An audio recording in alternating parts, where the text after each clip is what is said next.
And from that game tomorrow, we also have our last bit of high school action on a Friday night for us for this season, the Class A state championship, where another school from the PD is back in the state title game for the second year in a row. So the Johnsonville Flashes, they made it to this spot last year. Again, the same team, actually, they're taking on Tegan Brown's out there live in Orangeburg right now all weekend for our championship coverage. Tegan, what can you tell us about this first title game?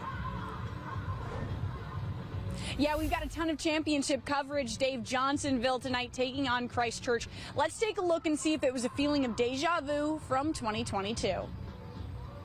It was a rematch of last year's state championship between the Christchurch Cavaliers and the Johnsonville Flashes, and both teams stepped onto the turf with just 2 losses to their name.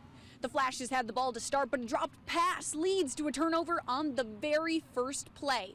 The Cavaliers get into the end zone pretty quickly from there. Quandrell Woodbury unable to keep it out of the hands of Jude Hall. 4:49 left in the first quarter, and the Flashes are finally on the board with Neil Martin bringing it home, but they're still down 20-7. But they do grab one more touchdown before heading into the locker room at the half. Martin once again with the ball in his hands. The Cavaliers' dominance continues even as the clock winds down, with Jackson Rep making that halftime score 42-14.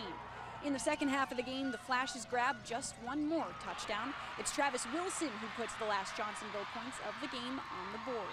The Johnsonville Flashes are the runner-up for Class A against Christchurch for the second year in a row. Yeah, the Flashes just could not stop that Cavaliers offense, but we do have more championship coverage coming up throughout the weekend. South Florence taking on West Side tomorrow afternoon at noon. I'll be here in Orangeburg with all that live coverage, but for now, live in Orangeburg, Tegan Brown, WMBF Sports.